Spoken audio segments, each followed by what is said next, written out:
Hey guys, welcome back to our Discovery Club lessons, and we've got something set up for you today. If you remember last week, we talked about the walls of Jericho that fell down.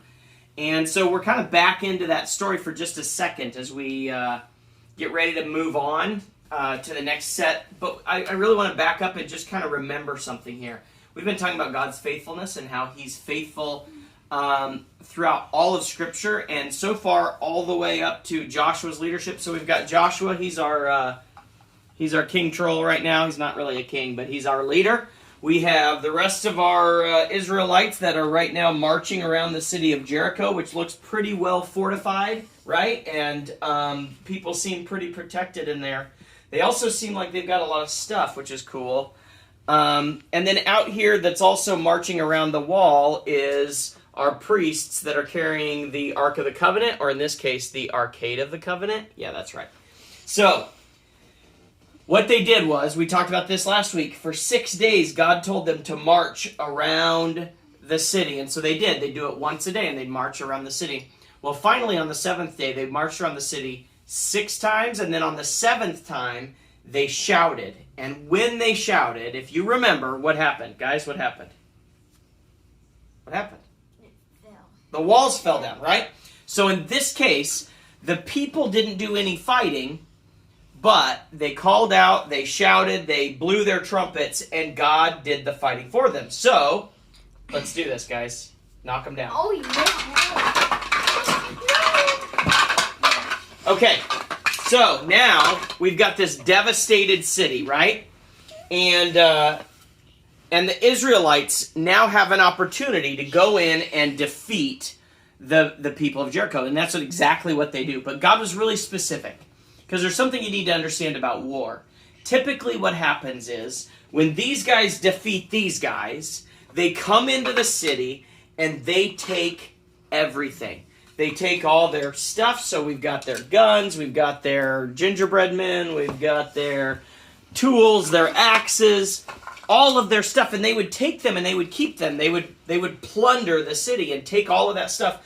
And not only that, they would take the people that were left over, that were still alive, and they would make them slaves, and they would mistreat them, and they would do horrible things sometimes to show that they were the ones who are powerful.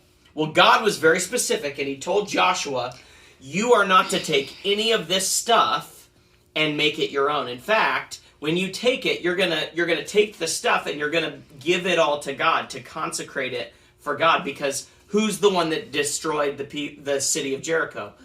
It wasn't the people, right? It was God. It was His power. Well, that gets us to our next story, because as all of the Israelites were finishing up the destruction of the city and kind of taking that over, there's one of them, and this one made a really bad decision. I'm gonna make this guy Achan, okay? Oh no, even better. Achan is right here. And Achan decided that in the midst of this, he was gonna take just a little bit.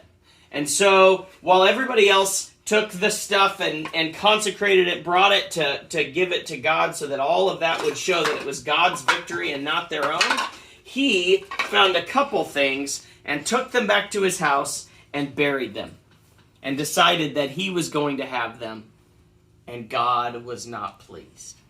So, what happened shortly after is they came across another group of people that they were essentially gonna have to go to war against. And Joshua sent his spies, and his spies went to the people of Ai, and they saw that we could probably beat them. And in fact, they got kind of cocky and they said, we don't even need the whole group, the whole army to beat them. We can just take a few thousand and we'll go and we'll be able to defeat them.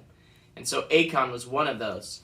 And they went and they were just decimated by the people of Ai. Not because they weren't strong enough, but because God was not with them, because He was angry. And it reminds us of a couple things.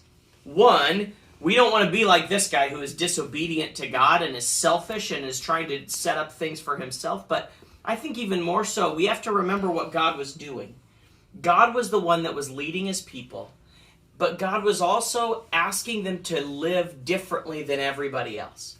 So when you go to war and you defeat the other people and you start taking all of their stuff and putting them into slavery and doing all these things, that was normal. But God said, my people aren't going to work that way. I'm going to lead them. I'm going to do the work for them. And then I expect them to treat the people differently, in this case especially, than is normal in war. Well, it turned out pretty bad. In fact, not only was Achan and his family given consequences for what they did, but in that battle, so were all of Israel. So it's a reminder for us that God, again, continues to be faithful, but he does ask us to also be faithful back. And when we're not, sometimes it doesn't work out so well. That's our story. We're going to continue over the next several weeks looking at what happens after the Israelites are making their way into the Promised Land and seeing how God continues to be faithful beyond that time. So I hope you enjoyed our little battle, and we'll talk to you next time.